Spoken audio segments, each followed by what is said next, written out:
लोग अध्ययन करेंगे। జీవము గల దేవుని వాక్యములో ఎలీషా జీవితములో నుండి ఆయన ప్రవక్త అనే సత్యాన్ని మనం వింటూ వస్తున్నాం. जीवित परमेश्वर के वचन से ये एलिशा एक भविष्य वक्ता करके हम सुनते आए हैं। ఈ దినం కూడా ప్రవక్తల యొక్క పేర్లు లేక వారి నామములు, వారి బిరుదులు, వాటిని గురించిన విషయాలు మనం విందాం. आज भी कई भविष्य वक्ताओं का नाम के बारे में कुछ रूप से अध्ययन करेंगे। ఈరోజు మరికొన్ని సంగతులు దైవ లేఖనములో నుండి మనం విందాం. యెషయా గ్రంథం 20వ అధ్యాయం 4వ వచనాన్ని చదువుకుందాం. आज का दिन भी भविष्य वक्ता के बारे में कई बातें हम लोग सुनेंगे। यशायाह का पुस्तक 20वां अध्याय 4वां वचन में एक वचन पढ़ेंगे।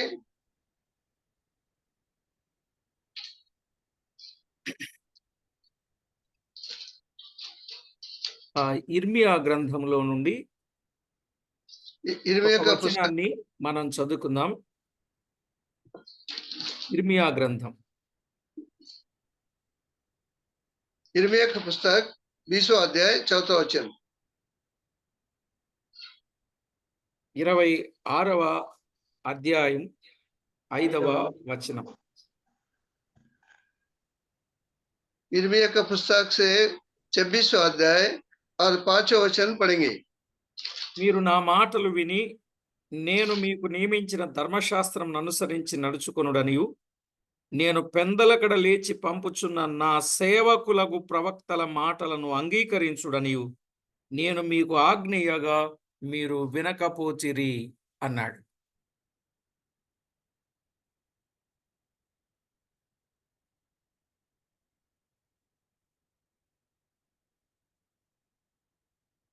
చదవబడిన ఈ లేఖనం కొరకై ప్రత్యేకించి ప్రార్థన చేసి వాక్యాన్ని మనము చేటగా విందాం.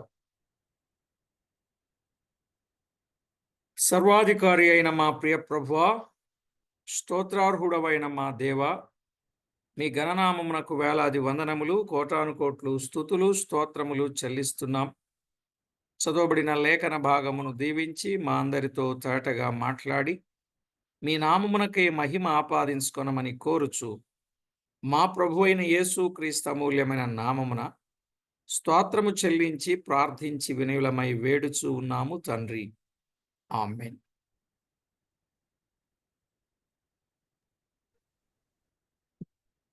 చదవబట్టారా? ఇర్మియా గ్రంథం 26వ అధ్యాయం 5వ వచనం చదువుకుందాం.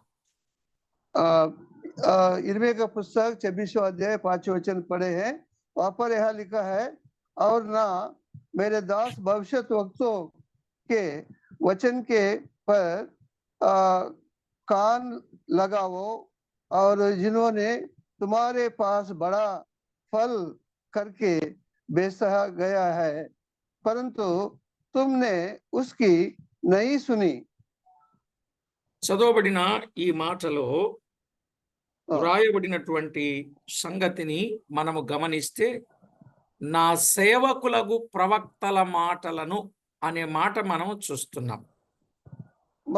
मेरे सेवकों को भविष्य वक्तों के वो बताने के वचन के बारे में कहा जाता। ప్రవక్తలు అనగా యెహోవా సేవకులని అర్థం. भविष्य वक्त मतलब यहोवा का सेवक है।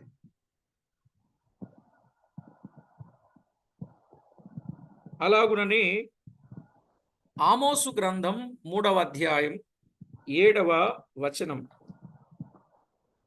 आमोस के पुस्तक 3रा अध्याय 7वां वचन,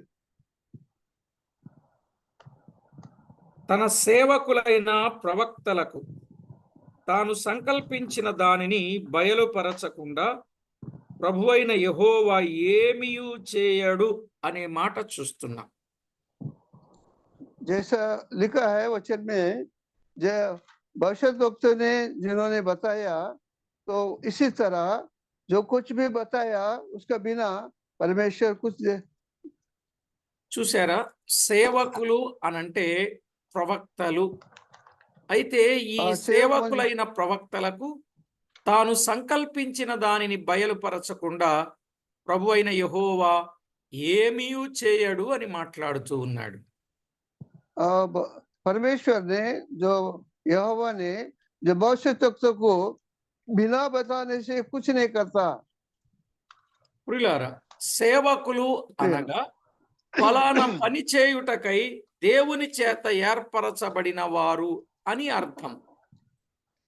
प्रियनो सेवक म्हणजे फलाना काम के लिए चुना हुआ व्यक्ति लोग करके बताएगा। వీరు ప్రత్యేకముగా సేవకులని పిలువబడి పని చేయుచున్నారు. ये लोग और सेवक बोल करके प्रतिनिधि से बुलाकर और इस्तेमाल किया गया है। ఇక్కడ ఒక విషయాన్ని మనము గమనించాలి. यहाँ సేవించేవారు पर एक बात को సేవకులే, సేవ చేసేవారు సేవకులే. तो प्रियनो इधर एक ध्यान देना है।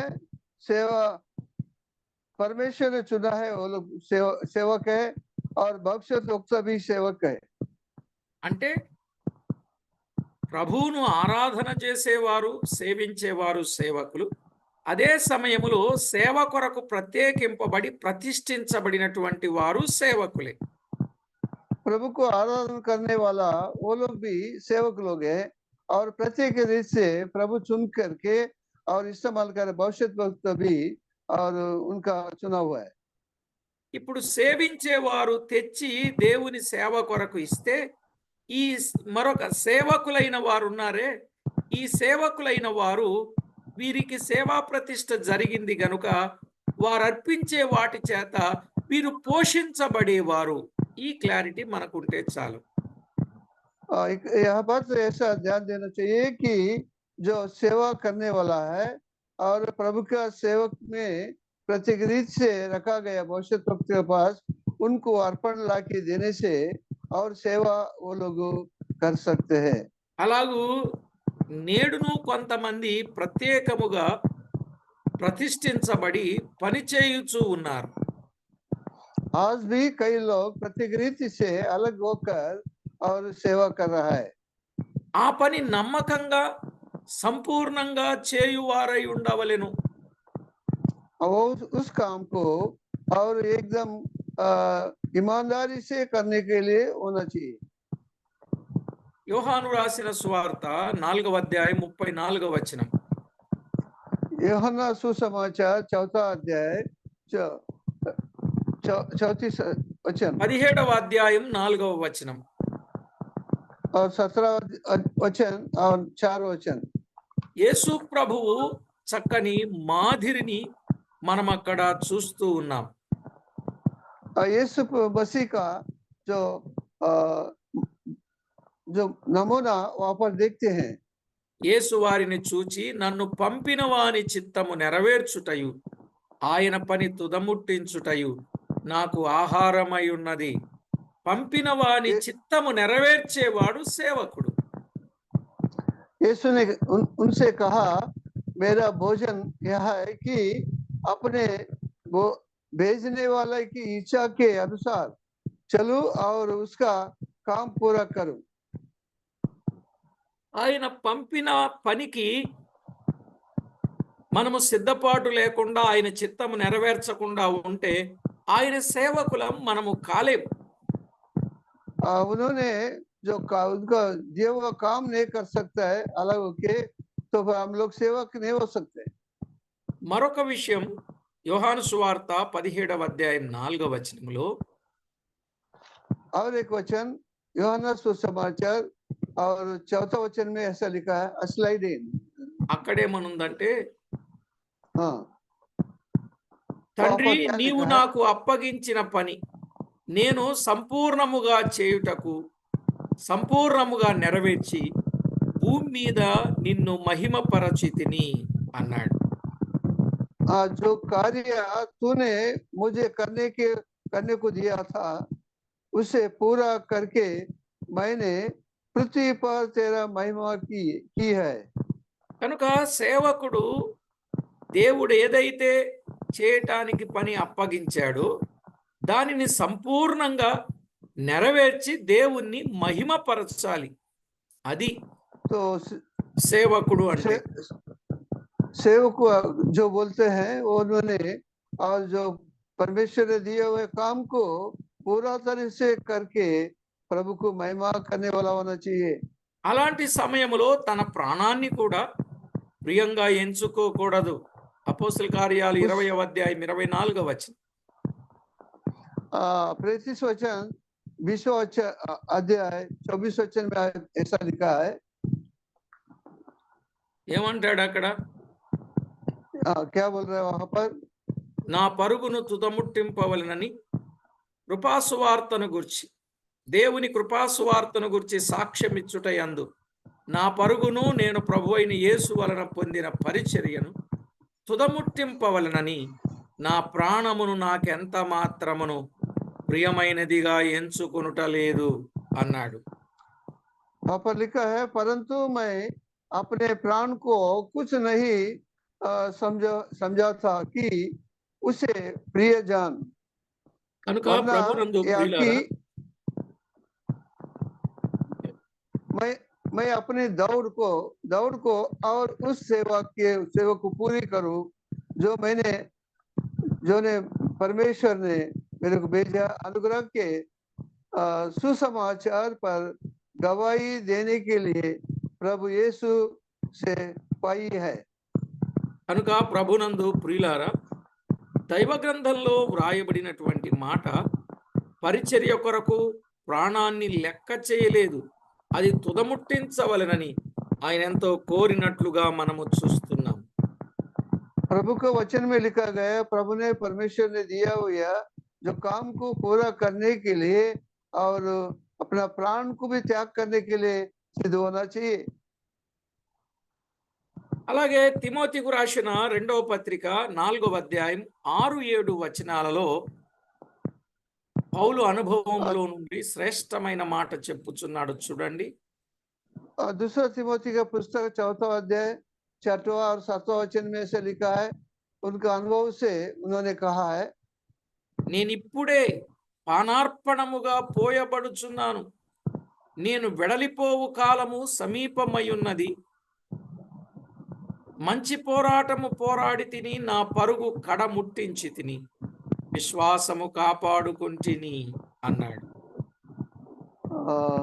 प्रियनम, मैं अच्छी कश्ती लड़ चुका है, मैंने अपनी दौड़ पूरा कर लिया है, मैंने विश्वास की रखवाली की है।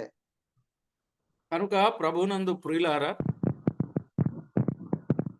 పానార్పణముగా పోయబడ్డాడు అంటే ఘన పదార్థంగా ఉన్న ఆయన దేహం, పానార్పణం అంటే ద్రవ పదార్థంగా మారిపోయాడు. అలాగున చెరుకు గడ,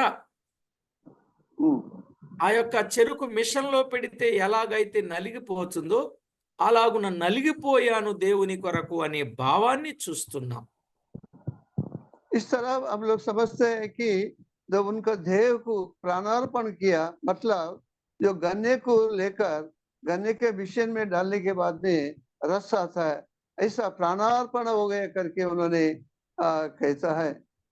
కొందరు అలాంటి పరిస్థితి లేని వారుగా కనబడుతూ ఉన్నారు. कुछ लोग इसी तरह नहीं दिखाई देता है। ప్రత్యేకముగా సేవకులు మాత్రమే గాక ఆయన వారికి వారి వారి పనిని నియమించినట్లుగా చూస్తున్నాం. और सेवक लोग के नहीं, परंतु सभी लोग को आया काम बांटा गया है उनके लिए। మార్క్స్ వార్త 13వ అధ్యాయం 34వ వచనం. मार्क सुसमाचार 13 अध्याय 14 वचन में ऐसा लिखा है। ఏమని చెప్పాడు? 13:34లో 13 अध्याय 14 वचन में कैसा क्या लिखा है? ఒక మనుషుడు తన దాసులకు అధికారం ఇచ్చి ప్రతివానికి వాని వాని పని నియమించి మెలకుగా నుండుమని ద్వారపాలకునికి ఆజ్ఞాపించి ఇల్లు విడిచి దేశాంతరము పోయినట్టే ఆ కాలముండును. या उस मनुष्य की सी दशा है। तो जो परदेश जाते हैं समय अपने घर छोड़ छोड़ छोड़ जाए और अपने दासों से अधिकार दे और हर एक को उसका काम बता दिया और द्वारपाल को जगह से रहने के लिए आज्ञा दे। ఇక్కడ మీరు గమనించాలి. यहाँ पर ध्यान మందిరానికి देना వచ్చి चाहिए। వెళ్ళేవారు పరిశుద్ధులు నాకే పని లేదు అని అనకూడదు. ప్రతివానికి వాని వాని పని నియమించాడు దేవుడు. ఆ పని చేస్తూ ఆ పనిలో మెలకువగా ఉండాలి. पवित्र लोग जब भी आराधना के लिए मंदिर में आते हैं और जाते हैं, वो लोग ये नहीं सोचना है हमको कुछ नहीं काम नहीं है दिया नहीं। కొందరు అనుకుంటారు మాకేం పని అప్పగించాడు, మేము రావటం పోవడమే, చేసేవాళ్ళు చేస్తున్నారులే మందిరపు పని, మేమెందుకు చేయాలి అని అలా మాట్లాడేటటువంటి వాళ్లకు ఇదొక చెంపపెట్టు లాంటి మాట. ప్రతివానికి వాని వాని పనిని దేవుడు నియమించాడు, వారికి వరాలను ఇచ్చాడు. ఆ వాటిని చాలా చక్కగా సద్వినియోగం చేసుకోవాలి, ఉపయోగించాలి, ప్రభువుకు మహిమ తేవాలి. हर एक लेख को उनका टैलेंट के हिसाब से कई कार्य दिया है। ऐसा नहीं सोचना चाहिए जो काम करने वाला वो लोग करेंगे, हम क्या मंदिर में आना और जाना करके इस तरह नहीं सोचना चाहिए। ఎవరెవరికి అప్పగించాడు పని, అలాగూ అప్పగింపబడిన ప్రతివారు ఈ పనిని నమ్మకముగా చేయవలెను అన్నాడు. और जिस जिसको काम दिया गया है वो लोग अपना काम को एकदम ईमानदारी से काम करना चाहिए। ఎందుకంటే క్రీస్తు న్యాయపీఠం ఎదుట వారి వారి పని ఎట్టిదో పరీక్షింపబడుతుంది. यीशु मसीह के न्याय के पीठ का सामने जो जिसका काम किया है वो खुलासा हो जाएगा। కొరింథీయులకు రాసిన మొదటి పత్రిక 3వ అధ్యాయం 13 నుండి 15 వచనాలు మనము చూస్తే మనకు అర్థమవుతుంది. कोरिन्थियर पुस्तक में 3रा अध्याय 13 से लेकर 17 वचन तक देखिएगा तो वो क्लुप्त रूप से वहां पर लिखा गया है। ఏమంటాడు అక్కడ 3వ అధ్యాయం 13వ వచనంలో? 3रा अध्याय 13 वचन, వాని వాని పని పరీక్షింపబడుతుంది అనే మాట మనము చూడగలం. यदि कोई इसका नींव पर రాంగ్ నెంబర్ తీయండి, 3:12 చేశారండి. 3:12 ఎవడైనను ఈ పునాది మీద బంగారము వెండి వెలగల రాళ్ళు కర్ర గడ్డి కొయ్యకాలు మొదలైన వాటితో కట్టిన ఎడల వాని వాని పని కనబడును. ఆ దినము దానిని తేటపరచును, అది అగ్ని చేత బయలుపరచబడును, మరియు వాని వాని పని ఎట్టిదో దానిని అగ్నియే పరీక్షించును. यदि कोई इस नींव पर सोना या चांदी का बहुमूल्य पत्थर या काटा ये घास या कूस का रद रखे। ప్రభునందు ప్రియులారా 13వ వచనంలో ప్రభునందు ప్రియను 13వ వచనం में పునాది మీద ఒకడు కట్టిన పని నిలిచిన ఎడల వాడు జీతము పట్టుకొనును పుచ్చుకొనును. जिसका काम उस पर बना हुआ है स्थिर रहेगा वह मजदूरी पाएगा। ఒకని పని కాల్చివేయబడిన ఎడల వానికి నష్టము కలుగును, అతడు తన మట్టుకు రక్షింపబడును గాని అగ్నిలో నుండి తప్పించుకున్నట్టు రక్షింపబడును. यदि किसी का काम जल जाएगा तो वह हानि उठाएगा पर वह आप बच जाएगा परंतु जलते जलते। కనుక ప్రతివాని పని పరీక్షింపబడే ఒక దినం ఉన్నది. ఆ పరీక్షలో నిలిచి ఉండేటట్లుగా మనము పని చేయవలసిన వారమై ఉన్నాం. हर एक लोगों का काम जांच देने वाला एक दिन है, इसीलिए अपन वो काम को अच्छा तरह से करना चाहिए। పని అనేది సొంత ఇష్టానుసారంగా కాక దేవుని చిత్త ప్రకారముగా సొంత మెప్పు కొరకు కాక దేవుని మెప్పు కొరకు పని చేయాలి. जो काम दिया है अपना तरीका से नहीं है, और वो जो काम जो है वो जिन्होंने काम दिया है उनका मन का हिसाब से उसी तरह से करना चाहिए। ప్రియులారా, భౌతిక ఆదాయము కొరకు కాక వాక్యానుసారమైన పని చేసి ప్రభు యొద్ద బహుమానము పొందుట అది ఎంతైనా దీవెనకరం. प्रभु का वचनानुसार काम करके प्रभु का जो आशीष पाना जरूरी है। ने अपना मन से कई दूसरा तरीका से काम कमाने के लिए नहीं सोचना चाहिए।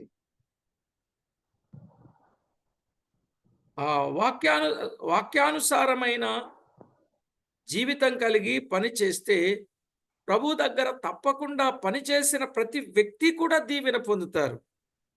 वचनानुसार जो काम किया है प्रभु के पास हर एक लोग उसका जो फल पाएगा।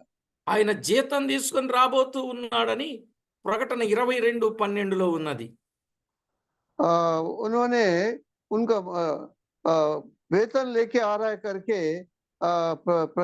प्रेषित वचन में लिखा है। ప్రియులారా, దైవ సేవకుడు అనంటే ఎవరండి? ప్రవక్తలు. सेवक बोलने प्रभु का सेवक बोले थे क्या कौन है, तो प्रभु का चुन के काम दिया है। ఇప్పటి వరకు మనము 4 విషయాలు విన్నాం. ఒకటి, अब तक దైవజనులు. अब तक एक 4 बातें हम लोग सुना है। दैवजन।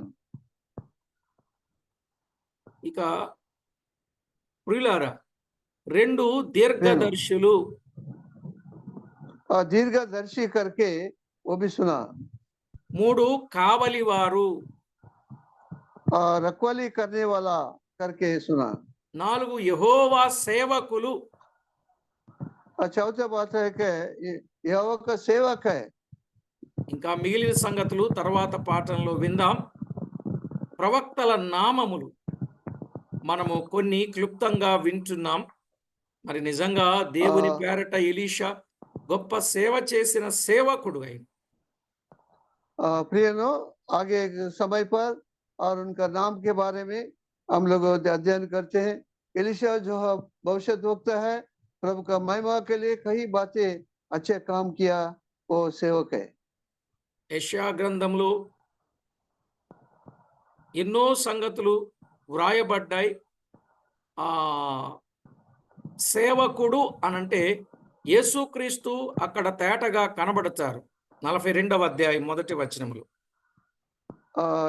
यशायाह का पुस्तक में 42 अध्याय पहले का वचन में वो सेवक बोले थे क्या है, वहां पर लिखा गया, ఇదిగో నేను ఆదుకొను నా సేవకుడు, నా ప్రాణమునకు ప్రియుడు అన్నాడు అక్కడ.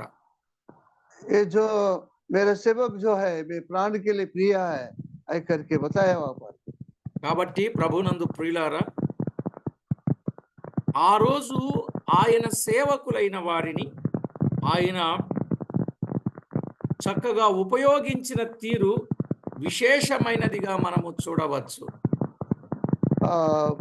उस दिन प्रभु ने उनको सेवक को चुन के विशेष रीति से इस्तेमाल किया करके हम लोग देख सकते हैं।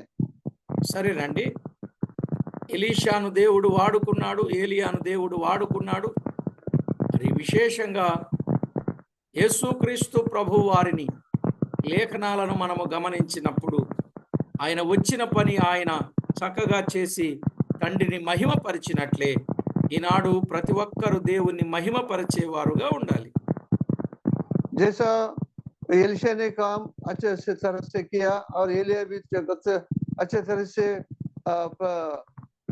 काम किया, इस तरह यीशु मसीह ने आकर प्रभु को महिमा करते हुए, परमेश्वर को महिमा करते हुए उन्होंने काम किया यीशु मसीह ने। ఆ విధంగా సిద్ధపడదాం, ప్రార్థన చేసుకుందాం. उसी तरह हम लोग सिद्ध हो जाएंगे और प्रार्थना करेंगे। సేవించేవారు గాని సేవ చేసేవారు గాని దేవుణ్ణి మాత్రమే మహిమపరచండి. और सेवा करने वाला और प्रत्येक रीति से सेवा करने वाला प्रभु को सिर्फ महिमा करना चाहिए। పరిశుద్ధుడవైన తండ్రి, పరమందు ఆసీనుడా, మీ ఘననామానికి స్తోత్రము చెల్లిస్తున్నాం. पवित्र परमेश्वर और गण नाम से धन्यवाद करते हैं। ప్రవక్తలైనటువంటి వారు మీ కొరకు ఎలాగూ పని చేశారు, కొంత మాదిరిని మీరు మాకు నేర్పినందుల కొరకై స్తోత్రములు. भविष्य वक्ता लोग ने किस तरह से ये नमूना की तरफ से उन्होंने काम किया, हमारे से बात किया, इसके लिए धन्यवाद करते हैं। ప్రవక్తల నామములు ఒక్కొక్కటిగా మాకు తెలియచేస్తూ అందులో శ్రేష్టమైన విషయాలు మా గమనానికి తెచ్చి మీకు ఎలాగూ మహిమ తేవాలో మమ్మల్ని అలాగూ సిద్ధపరుస్తున్నందుకు స్తోత్రము చెల్లిస్తూ, भविष्य वक्ता लोग किसी तरह का आपका काम किया है, इसी तरह हम लोग को प्रोत्साहन करते हुए हम लोग भी इसी तरह आपका काम करने के लिए आप सहायता करें, इसके लिए धन्यवाद करते हैं। మా ప్రభువు మా రక్షకుడైన యేసుక్రీస్తు అతి శ్రేష్టమైన అమూల్యమైన నామమున స్తుతించి స్తోత్రించి ప్రార్థించి మిక్కిలి వినయముగా బ్రతిమలాడి వేడుచూ ఉన్నాం మా పరమ తండ్రి. ये सारे श्री यीशु मसीह के पवित्र नाम से मांगते पिता, आमीन। ఆమేన్. ప్రభునందు ప్రియులారా, మరికొన్ని సంగతులు ఉన్నాయి. తర్వాత పాఠంలో మనం విందాం. శ్రద్ధగా వాక్యములో ఉన్న